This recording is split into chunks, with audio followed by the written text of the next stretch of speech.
Ain't no half stabbing with Marcus J. Live from the Den, Legacy Internet Radio. Thank you to everybody that has participated in tonight's show. All of the folks that have hit us up on Facebook Live and hit us up on our website and our personal pages, text messages and everything. We appreciate it.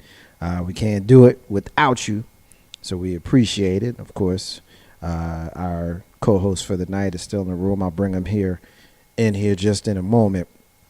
But I just want to get a very, very special thank you out to our brother K-Dub, who has joined the show as a regular contributor in his segment Real Talk on Ain't No Hashtag with Marcus J. Very special thank you to our brother Waleed, who is the central casting director, and our sister Nari, who spoke with us about being in Afghanistan. Great credentials between those two, and look forward to an opportunity to build with each of them again in the future. So it's just been a good show. So I thank them for their contributions. You're listening to the flagship show of Legacy Internet Radio. It's called Ain't No Half Stepping with Marcus J. At this time of the show, always like to make sure that we get a history moment in. A couple of really quick ones that I want to share with you guys. The first first black woman actually to be president of the National Bar Association, attorney Annette Hubbard, 1981 on this date. 1961 on this date, actor Lawrence Larry Fishburne was born. He's known as Fish, of course. He started his career at age 10, become the first son of an African-American family featured on daytime drama at age 11.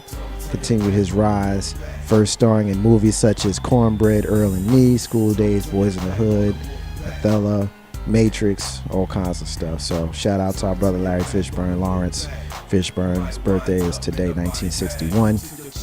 1921 birthday for the executive director emeritus of the National Urban League and political activist, our brother Whitney Young, who's born in Lincoln Ridge, Kentucky on this day, 1921.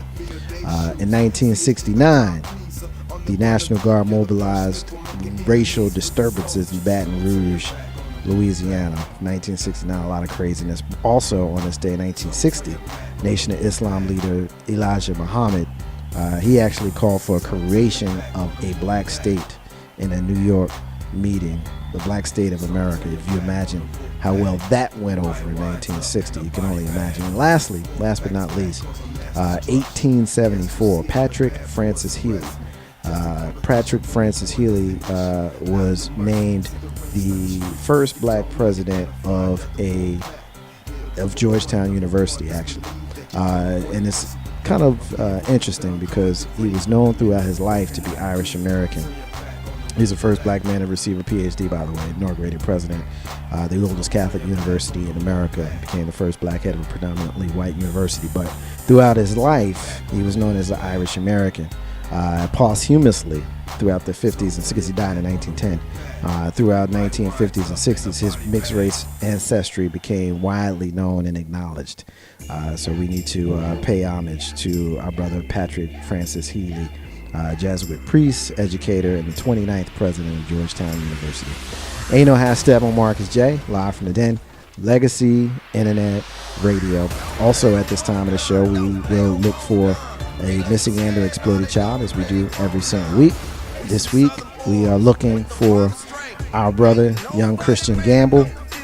He's missing from right here in Henrico County, which is a suburb here of the capital city, Richmond, Virginia, Henrico, Virginia. Christian Gamble's been missing since May 14, 2017. A 16-year-old black male, black hair, brown eyes, stands 5'9", weighs 160. Last seen on May 14, 2017. If you have seen our brother Christian Gamble, please contact the National Center for Missing and or Exploited Children on their website, missingkids.com, or contact them at 1-800-LOST, 1-800-843-5678, 1-800-843-5678, or hit them at missingkids.org, actually, missingkids.org, or you can contact the Henrico County Police Department at 804-501-5000, 804-501-5000. Ain't no hashtag on Marcus J. Live from the Den, Legacy Internet Radio. At this time of the show, I'm happy and honored to rejoin the show to our brother, your brother. You know him as Big Bro Joe. He's on every damn show on this station, and we're glad to have him. Big Bro, yo, what's up, man? Hey, not much. How are you? Good, man. I appreciate you hanging out with us. Had a nice long night. Oh yeah. And, you know, got to we had some chill time because K-Dub kind of showed a little bit of the load tonight. Yo, thank you. Yeah. Oh, Tommy did some work. Yeah, man. We've been trying to get him to do some work for as long as we've been doing it. When we was on the station that we used to be a bit. Yeah, we used to be on. We talk about them. You know, there's cool people over there, but you know, we ain't gonna give them no shade. But you know, we've been trying to get Dub more involved. Since last week he did a segment. Tonight he did too. Yeah.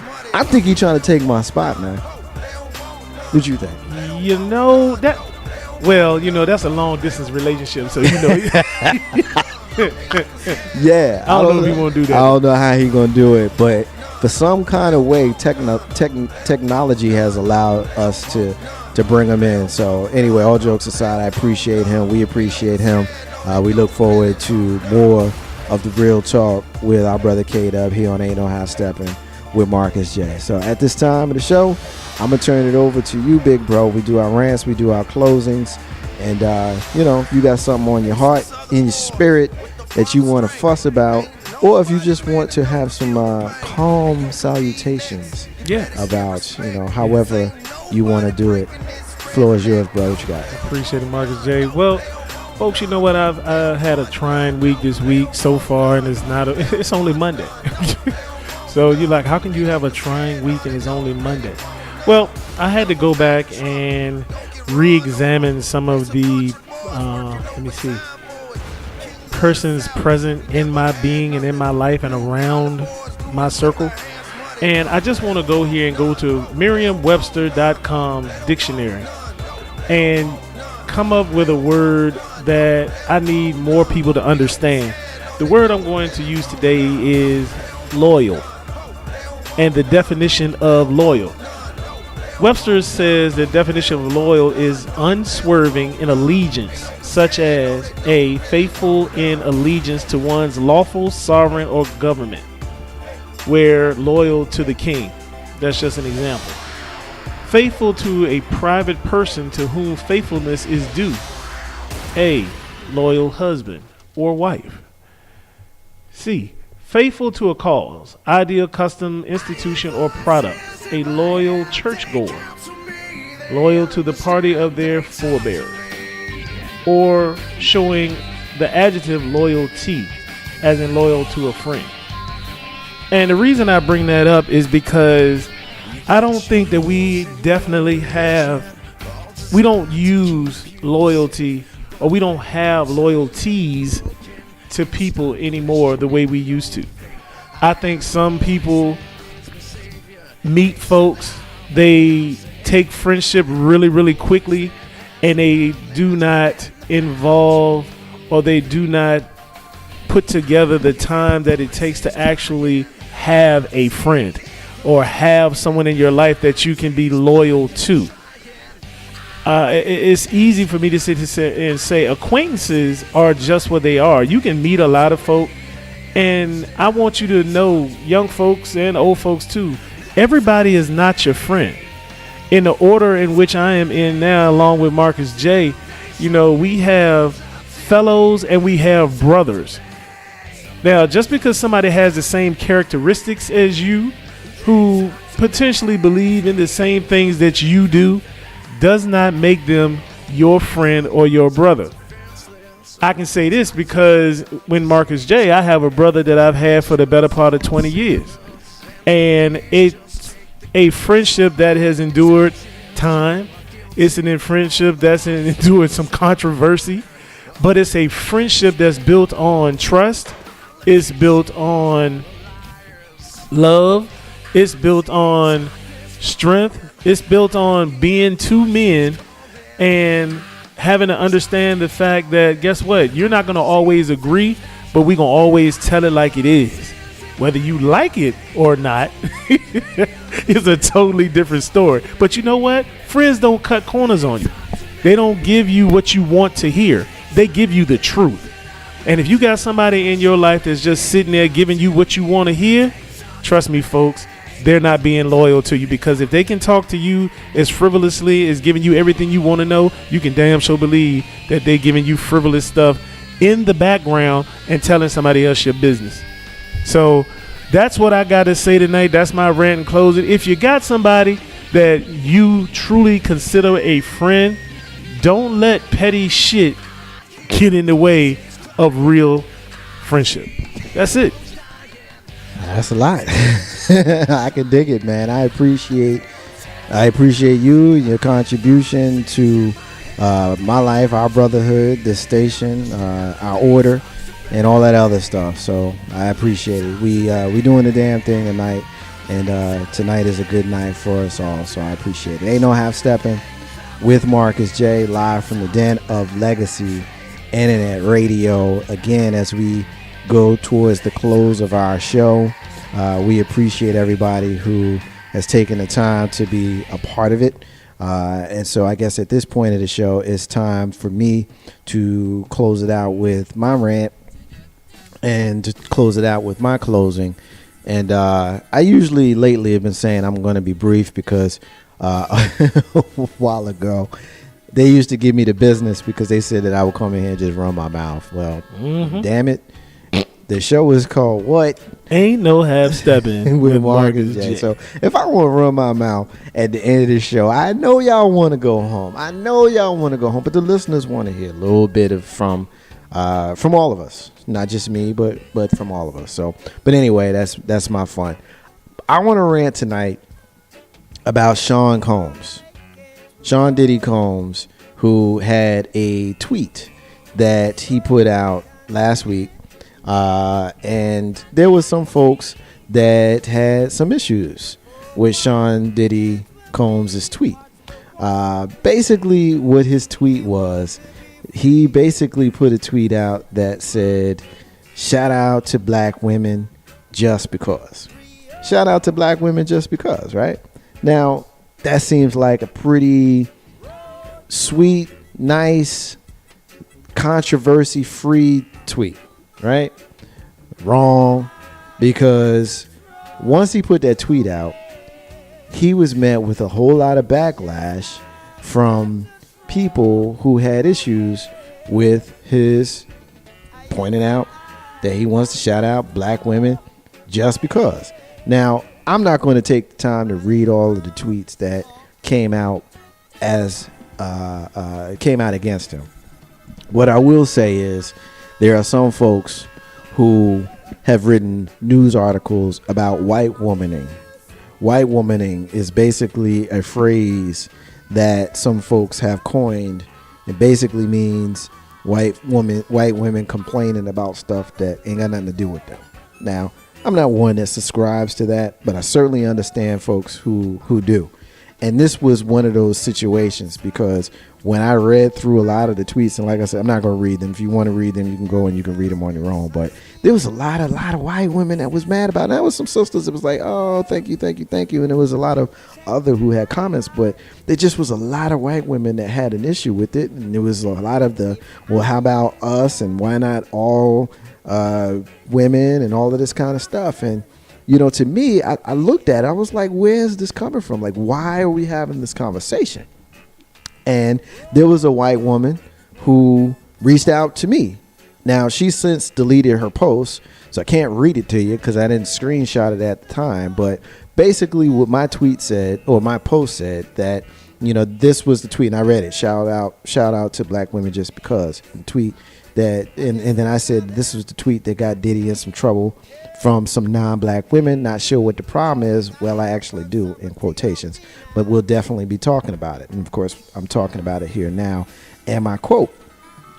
And, a white woman came to me, and I'm saying it that way because a lot of it, and if you notice, I never once mentioned who had issues with it, by the way. Never once did I mention who had trouble with it. At no point did I mention who had trouble with it. But I guess this woman who, I guess she did her research and realized that it was a lot of white women who had issues with it, and she happened to be one herself. She had this long post where she kind of came for me a little bit. She was very, very respectful, and I'll just say that she was very, very respectful, but she kind of came for me. Now she shortened her post. I'm going to read what she said, and I won't call her out because she's deleted me off of Facebook, so she's mad at me for my response to her, but which I'll read to you in here in just a minute. But she basically said, I would just like to simply state that a lot of the backlash did not come from one specific group. It came from a diverse population. I believe it was just bad timing based on the tension that's going on here in the United States.